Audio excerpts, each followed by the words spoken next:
ಸಾಂದ್ರೆ ನಮಸ್ಕಾರ. ನೋಡಿ ಸಾಂದ್ರೆ ನಮ್ಮ ಒಂದು ಕರ್ನಾಟಕ ರಾಜ್ಯದಲ್ಲಿ ಅರ್ಜಿ ಕರೆದಿದ್ದಾರೆ. 26ನೇ ತಾರೀಕಿನಿಂದ ಅರ್ಜಿಗಳು ಪ್ರಾರಂಭ ಆಗಿದೆ ಮತ್ತು ಅರ್ಜಿ ಸಲ್ಲಿಸಲು ಕೊನೆಯ ದಿನಾಂಕ 27/9/2025 ಅರ್ಜಿಗಳು ಪ್ರಾರಂಭ ಆಗಿದೆ. The Jamkhandi urban cooperative bank limited ದಲ್ಲಿ ಅರ್ಜಿ ಕರೆದಿದ್ದಾರೆ. ಮತ್ತೆ ಎಲ್ಲಿ ಖಾಲಿ ಇರತ್ತ ಅಂದ್ರೆ ಜಮಖಂಡಿಯಲ್ಲಿ ಮಲ್ಲು ಜಮಖಂಡಿ ಅಂತ ಹೆಸರು ಕೇಳಿರಬಹುದು. ಕಾಮಿಡಿ ಸ್ಟಾರ್ ಅವರು ಆ ಒಂದು ಜಾಗದಲ್ಲಿ ಅವರೇ ಒಂದು ಊರಿನಲ್ಲಿ ಅರ್ಜಿಯನ್ನ ಕರೆದಿದ್ದಾರೆ. ಆಸಕ್ತಿ ಇದ್ದಂತ ಅಭ್ಯರ್ಥಿಗಳು ಅಪ್ಲಿಕೇಶನ್ ಹಾಕಿ ಆನ್ಲೈನ್ ಮೂಲಕವಾಗಿ ಇದ್ರ ಬಗ್ಗೆನೇ ತಿಳಿಸ್ಕೊಡ್ತಾನೆ. ಅರ್ಜಿಗಳು ಈಗಾಗಲೇ ಪ್ರಾರಂಭ ಆಗಿದೆ. 26ನೇ ತಾರೀಕಿನಿಂದ 27 ಕೊನೆಯ ದಿನಾಂಕ ಆಗಿರತ್ತೆ ಸೆಪ್ಟೆಂಬರ್ 27. ಪ್ರತಿಯೊಂದು ಮಾಹಿತಿ ಇರತ್ತೆ ಕೊಣಸನ್ ಕನ್ನಡಿ. ಮತ್ತೆ ಈ ಒಂದು ಚಾನಲ್ ಅನ್ನು ಯಾರು ಸಬ್ಸ್ಕ್ರೈಬ್ ಮಾಡಿಲ್ಲ ಉಚಿತವಾಗಿರತ್ತೆ ಪ್ರಶಾಂತ್ ಅಕಾಡೆಮಿ ಚಾನಲ್ ಅನ್ನ ಸಬ್ಸ್ಕ್ರೈಬ್ ಮಾಡ್ಕೊಳ್ಳಿ. ಬನ್ನಿ ಸಾದ್ರೆ ಯಾವುದು ಏನು ಅಂತ ಒಂದೊಂದು ತಿಳಿಸ್ಕೊಡ್ತೇನೆ ನೋಡಿ. ಅರ್ಜಿ ಸಲ್ಲಿಸುವಂತ ಅಭ್ಯರ್ಥಿಗಳು ಆನ್ಲೈನ್ ಇರೋದ್ರಿಂದ ಇಲ್ಲಿ ಮೊದಲಿಗೆ ವೆಬ್ಸೈಟ್ ನೋಡ್ಕೊಳ್ಳಿ. www.com ತೇಜ ಜಮಖಂಡಿ ಇದೊಂದು ಕೊಟ್ಟಿದಾರಲ್ಲ, ಇಲ್ಲಿ ನೀವು ಡೈರೆಕ್ಟ್ ಆಗಿ ವೆಬ್ಸೈಟ್ ಇರತ್ತೆ. ಈ ಒಂದು ವೆಬ್ಸೈಟ್ದಲ್ಲಿ ಅಪ್ಲಿಕೇಶನ್ ಹಾಕಿ ಕೆಳಗಡೆ ಡಿಸ್ಕ್ರಿಪ್ಷನ್ ಬಾಕ್ಸ್ನಲ್ಲಿ ಲಿಂಕ್ ಕೂಡ ಇರತ್ತೆ, ಚೆಕ್ ಮಾಡ್ಕೊಳ್ಳಿ. ನಾನು ನಿಮಗೆ ಡೈರೆಕ್ಟ್ ಹೇಳಿದ್ರೆ ನಿಮ್ಗೆ ಅರ್ಥ ಆಗಲ್ಲ, ಅದೇ ಒಂದು ಕಾರಣಕ್ಕಾಗಿ ನೋಡಿ. ಇಲ್ಲಿ ಖಾಲಿ ಇರುವಂತಹ ಪೋಸ್ಟ್ ಹೆಸರು ಮೊದಲಿಗೆ ಖಾಲಿ ಇರೋದು ಕಿರಿಯ ಸಹಾಯಕರ ಅಂತೇಳಿ. ಈ ಒಂದು ಕಿರಿಯ ಸಹಾಯಕರ ಹುದ್ದೆಗೆ ಅಪ್ಲಿಕೇಶನ್ ಹಾಕಿ ಅದ ನಂತರ ಗಣಕಯಂತ್ರ ನಿರ್ವಾಹಕ ಪೋಸ್ಟ್ಗೆ ಅರ್ಜಿ ಕರೆದಿದ್ದಾರೆ. ಸಿಪಾಯಿ ಹುದ್ದೆಗೆ ಅರ್ಜಿ ಕರೆದಿದ್ದಾರೆ. ರಾತ್ರಿ ಕಾವಲುಗಾರ ಪೋಸ್ಟ್ ಇರತ್ತೆ. ವಾಹನ ಚಾಲಕರ ಹುದ್ದೆಗೆ ಅರ್ಜಿ ಕರೆದಿದ್ದಾರೆ. ಮತ್ತು ಗನ್ ಮ್ಯಾನ್ಗೆ ಅರ್ಜಿ ಕರೆದಿದ್ದಾರೆ.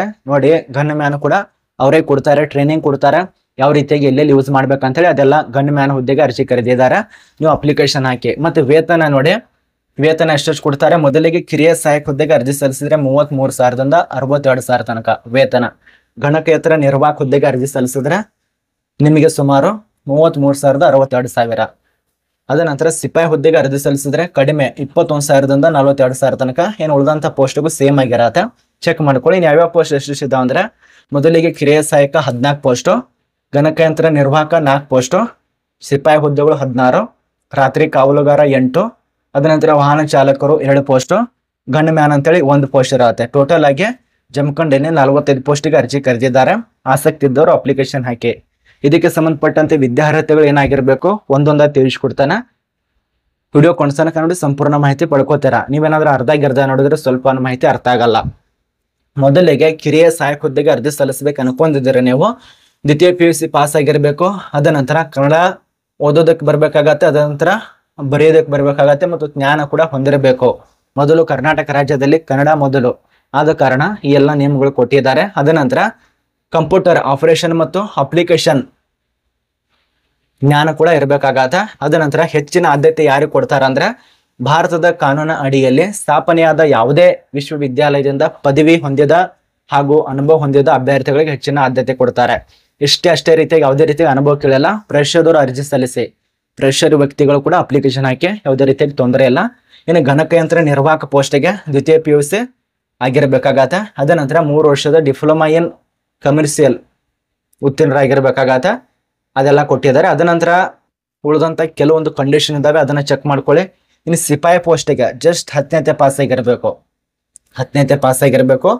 ಕನ್ನಡ ಮಾತಾಡಕ್ ಬರ್ಬೇಕು, ಓದಕ್ ಬರ್ಬೇಕಾ, ಮುಗತ್ ಅಷ್ಟೇ ಆದ್ರೆ ಮುಗಿಯುತ್ತು, ನಿಮಗೆ ಕೆಲಸ ಕೊಡ್ತಾರೆ. ಇನ್ನು ರಾತ್ರಿ ಕಾವಲುಗಾರ ನೋಡಿ, ರಾತ್ರಿ ಕಾವಲುಗಾರ ಹುದ್ದೆಗೆ SSLCಯಲ್ಲಿ ಉತ್ತೀರ್ಣರಾಗಿರ್ಬೇಕು. ಕನ್ನಡ ಒಂದು ಭಾಷೆಯಾಗಿ ಓದಾಕ್ ಬರ್ಬೇಕಾಗತ್ತೆ.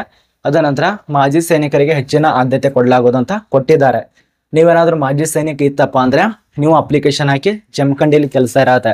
ಅದರ ಬಳಿಕ ವಾಹನ ಚಾಲಕ ಅಂದ್ರೆ ಡ್ರೈವರ್ ಪೋಸ್ಟ್ ತುಂಬಾ ಜನ ಕೇಳ್ತಾ ಇರ್ತೀರಲ್ಲ, ಡ್ರೈವರ್ ಪೋಸ್ಟ್ಗಳು SSLCಯಲ್ಲಿ ಉತ್ತೀರ್ಣರಾಗಿರ್ಬೇಕಾಗತ್ತೆ. ಕನ್ನಡ ಭಾಷೆ ಓದಕ್ ಬರ್ಬೇಕಾಗತ್ತೆ. ಕಾನೂನುಬದ್ಧ ಲಘು ವಾಹನ ಅಂದ್ರೆ ಭಾರಿ ವಾಹನ ಚಾಲನ ಪರವಾನಗಿ ಹೊಂದಿರಬೇಕು. 5 ವರ್ಷದ ಅನುಭವ ಬೇಕಾಗತ್ತೆ. ನೀವು ಈಗಾಗಲೇ ಅನುಭವ ಸರ್ಟಿಫಿಕೇಟ್ ಅಂತೂ ಕೇಳೋದಿಲ್ಲ ನನಗನ್ಸೋ ಮಟ್ಟಿಗೆ, ಯಾಕಂದ್ರೆ ನಿಮಗೆ ಅನುಭವ ಬೇಕಾಗತ್ತೆ. ಯಾಕಂದ್ರೆ ಎಕ್ಸ್ಪೀರಿಯನ್ಸ್ ಇದ್ದವ್ರಿಗೆ ಹೆಚ್ಚಿನ ವಾಹನ ಓಡಿಸೋದಕ್ಕೆ ಬರತ್ತೆ, ಚೆನ್ನಾಗಿ ಓಡಿಸೋದಕ್ಕೆ ಬರುತ್ತೆ. ಆದ ಕಾರಣ ಅನುಭವ ಕೇಳಿದ್ದಾರೆ. ಅದ ನಂತರ ಕೊನೆಯದಾಗಿ ಗನ್ ಮ್ಯಾನ್ ಹುದ್ದೆಗೆ SSLC ಪಾಸ್ ಆಗಿರ್ಬೇಕು. ಅದೇ ನಿಯಮಗಳು ಗೊತ್ತೇ ಇದೆ. ಇನ್ನು ಸೈನಿಕರಿಗೆ ಹೆಚ್ಚಿನ ಆದ್ಯತೆ, ಯಾಕಂದ್ರೆ ಅವ್ರಿಗೆ ಗೊತ್ತಿರತ್ತೆ ಯಾವ ರೀತಿಯಾಗಿ ಗನ್ನನ್ನ ಯೂಸ್ ಮಾಡ್ಬೇಕಂತ ಹೇಳಿ, ಯಾವ ರೀತಿಯಾಗಿ ಎಲ್ಲೆಲ್ಲಿ ಬಳಸಬೇಕು, ಹೆಂಗೆ ಏನಂತೇಳಿ ಈಗಾಗಲೇ ಭಾರತೀಯ ಸೇನೆಯಲ್ಲಿ ಸೇವೆ ಸಲ್ಲಿಸಿರ್ತಾರೆ. ಆದ ಕಾರಣ ಮಾಜಿ ಸೈನಿಕರಿಗೆ ತುಂಬಾ ಹೆಚ್ಚಿನ ಆದ್ಯತೆ ಇರತ್ತೆ. ಅಪ್ಲಿಕೇಶನ್ ಹಾಕಿ. ಇನ್ನು ವಯೋಮಿತಿ ವಿಷಯಕ್ಕೆ ಸಂಬಂಧಪಟ್ಟಂತೆ ಬರ್ಬೇಕಂದ್ರೆ ಮೊದಲಿಗೆ ಅಭ್ಯರ್ಥಿಗಳಿಗೆ 18 ವರ್ಷಾಂತರ ಆಗಿರ್ಬೇಕಾಗತ್ತೆ. 18 ವರ್ಷದಿಂದ ಕರ್ನಾಟಕ ರಾಜ್ಯ ಸರ್ಕಾರ ರೀತಿ ಕೆಳಕಂಡ ಗರಿಷ್ಠ ವಯೋಮಿತಿ ನೋಡಿ. ಪರಿಶಿಷ್ಟ ಜಾತಿಯವರಿಗೆ 40 ವರ್ಷ, ಅದ ನಂತರ ಹಿಂದುಳಿದ ವರ್ಗದ ಮತ್ತು ಹೊರವರ್ಗ ಒಂದಕ್ಕೆ ಸೇರಿದವರಿಗೆ 40 ವರ್ಷ, ಹಿಂದುಳಿದ ವರ್ಗದ ಅಭ್ಯರ್ಥಿ ಅಂದ್ರೆ 2A 2B 3A 3B ಅಭ್ಯರ್ಥಿಗಳಿಗೆ 38 ವರ್ಷ, ಸಾಮಾನ್ಯ ವರ್ಗದವರಿಗೆ 35 ವರ್ಷ, ಮಾಜಿ ಸೈನಿಕ ಅಭ್ಯರ್ಥಿಗಳಿಗೆ ಕನಿಷ್ಠ 15 ವರ್ಷ, 45 ವರ್ಷ ಆಗಿರ್ಬೇಕಾಗತ್ತೆ. ಅರ್ಜಿ ಶುಲ್ಕ ನೋಡಿ ಎಷ್ಟೆಷ್ಟು ಕೊಟ್ಟಿದ್ದಾರೆ. ಕಿರಿಯ ಸಹಾಯಕರು ಹಾಗೂ ಗಣಕಯಂತ್ರ ನಿರ್ವಾಹಕರಿಗೆ ಹಿಂದುಳಿದ ವರ್ಗ ಇವರಿಗೆಲ್ಲ ಕೂಡ 2,000 ರೂಪಾಯಿ ಇಟ್ಟಿದ್ದಾರೆ. 2,000 ರೂಪಾಯಿ ಇರತ್ತೆ.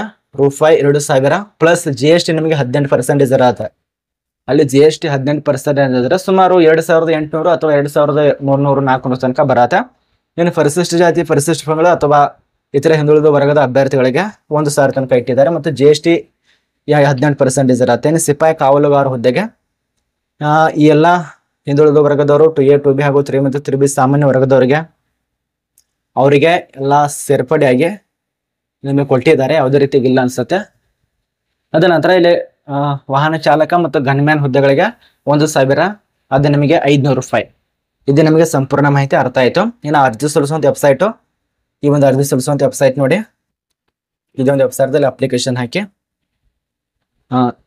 ಕೆಳಗೆ ಡಿಸ್ಕ್ರಿಪ್ಟಿವ್ ಭಾಷಣ ಕೊಟ್ಟಿದ್ದೇನೆ, ಚೆಕ್ ಮಾಡ್ಕೊಳ್ಳಿ. ಆರ್ಟಿಕಲ್ ಕೂಡ ಬರ್ದಿರ್ತೇವೆ, ಅದಕ್ಕೆ ಸಂಬಂಧಪಟ್ಟಂತೆ ಚೆಕ್ ಮಾಡ್ಕೊಳ್ಳೋ ಅರ್ಜಿ ಸಲ್ಲಿಸಿ. ಮತ್ತೆ ಇನ್ನೂ ಕೆಲವು ರೂಲ್ಸ್ಗಳು ಇದಾವೆ, ಆ ರೂಲ್ಸು ರೆಗ್ಯುಲೇಷನ್ ಎಲ್ಲ ತಿಳ್ಕೊಬೇಕಾಗತ್ತೆ. ನೋಡಿ ಎಷ್ಟೆಷ್ಟು ನಿಮಗೆ ಸ್ಯಾಲ್ರಿ ಕೊಡ್ತಾರೆ, ಯಾವ ಒಂದು ಪೋಸ್ಟ್ ಎಷ್ಟೆಷ್ಟು ಸ್ಯಾಲ್ರಿ ಕೊಡ್ತಾರೆ ಅದ್ರ ಬಗ್ಗೆ ಸ್ವಲ್ಪ ತಿಳ್ಕೊಬೇಕಾಗತ್ತೆ. ಆಗಲೇ ತಿಳಿಸ್ಕೊಟ್ಟೇನಲ್ಲ ಸ್ಯಾಲ್ರಿ ಬಗ್ಗೆ. ಇನ್ನು ವಯೋಮಿತಿ ಕೋರಿದ ಪ್ರಮಾಣ ಪತ್ರಗಳು ಬೇಕಾಗತ್ತೆ ಏನೆಲ್ಲ ಅಂತೇಳಿ ಅದನ್ನೇ ಕೊಟ್ಟಿದ್ದಾರೆ. ಅದ ನಂತರ ಏನೆಲ್ಲ ಡಾಕ್ಯುಮೆಂಟ್ಸ್ ಬೇಕಾಗತ್ತೆ ಅದನ್ನು ಕೂಡ ಕೊಟ್ಟಿದ್ದಾರೆ. ಅದೇ ರೀತಿಯಾಗಿ ನಿಮ್ಗೆ ಡಾಕ್ಯುಮೆಂಟ್ಸ್ ನೋಡ್ತಾ ಇರೋದು ಎಲ್ಲಿ ಯಾವ್ಯಾವ ರೀತಿ ನಿಮ್ಗೆ ಡಾಕ್ಯುಮೆಂಟ್ಸ್ ಬೇಕಂತೇಳಿ ಗೊತ್ತಾಗಬೇಕಲ್ಲ, ಅದೇ ಒಂದು ಕಾರಣಕ್ಕಾಗಿ ನೋಡಿ ಸ್ನೇಹಿತರೆ, ಇದರಲ್ಲಿ ಡಾಕ್ಯುಮೆಂಟ್ಸ್ ಬಗ್ಗೆ ಮಾಹಿತಿ ತಿಳಿಸ್ಕೊಟ್ಟಿಲ್ಲ, ಬಟ್ ನಿಮಗೆ ಚೆಕ್ ಮಾಡ್ಕೊಳ್ಳಿ ಸರಿ. ನೋಟಿಸ್ ನಮ್ಮೊಂದು ಟೆಲಿಗ್ರಾಮ್ ಗ್ರೂಪ್ದಲ್ಲಿ ಇರತ್ತೆ. ಯಾರು ಜಮಖಂಡಿಯಲ್ಲಿ ಕೆಲಸ ಮಾಡ್ಬೇಕಂತ ಇದಾರಲ್ಲ, ಆಸಕ್ತಿ ಇದ್ದವರು ಅಪ್ಲಿಕೇಶನ್ ಹಾಕಿ, ನಿಮಗೂ ಕೂಡ ಕೆಲಸ ಇರತ್ತೆ. ನೋಡಿ ಅರ್ಜಿ ಸಲ್ಲಿಸುವಂತ ಕೊನೆಯ ದಿನಾಂಕ 27/9/2025 ಅಲ್ಲಿ ತನಕ ಅವಕಾಶ ಕೊಟ್ಟಿದ್ದಾರೆ. ಈ ಒಂದು ನೇಮಕಾತಿ ಯಾವುದೇ ಕಾರಣಕ್ಕೂ ಮಿಸ್ ಮಾಡ್ಕೋಬೇಡಿ. ನಿಮಗೆ ಒಳ್ಳೇದೇ ಕೇಳ್ತಾ ಇರೋದು, ಯಾವುದೇ ಕಾರಣಕ್ಕಂತೂ ಮಿಸ್ ಮಾಡ್ಕೋಬೇಡಿ. ಈ ಒಂದು ಅವಕಾಶ ಹೋತಂದ್ರೆ ಮತ್ತೆ ಅವಕಾಶ ಸಿಗಲ್ಲ. ಅನುಭವದವರು ಫ್ರೆಶರ್ದವರು ಇಬ್ರು ಅರ್ಜಿ ಸಲ್ಲಿಸಿ ಒಳ್ಳೆ ರೀತಿಯಲ್ಲಿ ಅರ್ಜಿ ಕರೆದಿದ್ದಾರೆ. ಮತ್ತೆ ಇದಕ್ಕೆ ಪರೀಕ್ಷೆ ಇರುತ್ತೋ ಬಿಡುತ್ತೋ ನನಗಂತೂ ಗೊತ್ತಿಲ್ಲ, ಬಟ್ ಪರೀಕ್ಷೆ ನಿಮಗೆ ವಾಹನ ಚಾಲಕ ಇದೆಯಲ್ಲ ಅದಕ್ಕೆ ನಿಮಗೆ ಡ್ರೈವಿಂಗ್ ಪರೀಕ್ಷೆ ಇರತ್ತೆ. ಅದ ನಂತರ ನಿಮಗೆ ಉಳಿದಂತ ಕೆಲವೊಂದು ಪೋಸ್ಟ್ಗಳಿಗೆ ಪರೀಕ್ಷೆ ಇಡ್ತಾರೆ. ಅದ ನಂತರ ಉಳಿದಂತ ಪೋಸ್ಟ್ಗಳಿಗೆ ನೇರ ನೇಮಕಾತಿ ಮೂಲಕವಾಗಿ ಆಯ್ಕೆ ಮಾಡ್ತಾರೆ. ಅಂದ್ರೆ ನೇರ ನೇಮಕಾತಿ ಅಂದ್ರೆ ನಿಮಗೆ ಅರ್ಹತೆದೊಂದಿಗೆ ಡಾಕ್ಯುಮೆಂಟ್ಸ್ ಪರಿಶೀಲನೆ ಮೂಲಕ, ಅದ ನಂತರ ವಯೋಮಿತಿ ಮೂಲಕ ಆ ರೀತಿಯಾಗಿ ಆಯ್ಕೆ ಮಾಡ್ತಾರೆ. ನನಗನ್ಸೋ ಮಟ್ಟಿಗೆ ಈ ಒಂದು ನೋಟಿಸ್ದಲ್ಲಿ ಆಯ್ಕೆ ವಿಧಾನ ಕೊಟ್ಟಿಲ್ಲ, ಬಟ್ ಯಾವುದೇ ರೀತಿಯಾಗಿ ಪರೀಕ್ಷೆ ಇಲ್ಲ ಅನ್ಸತ್ತೆ. ಚೆಕ್ ಮಾಡ್ಕೊಳ್ಳಿ ಇರುತ್ತೋ ಇಲ್ಲ ಅಂತ ಗೊತ್ತಾಗತ್ತೆ. ಜಮಖಂಡಿ ಅರ್ಬನ್ ಕೋಆಪರೇಟಿವ್ ಬ್ಯಾಂಕ್ನಲ್ಲಿ ಅರ್ಜಿ ಕರೆದಿದ್ದಾರೆ. ಆಸಕ್ತಿ ಇದ್ದವರು ಅಪ್ಲಿಕೇಶನ್ ಹಾಕಿ ಹುದ್ದೆಗಳನ್ನು ಪಡೆದುಕೊಳ್ಳಿ. ಏನಾದರೂ ಡೌಟ್ ಇತ್ತಪ್ಪ ಅಂದ್ರೆ ಕಮೆಂಟ್ ಮಾಡಿ.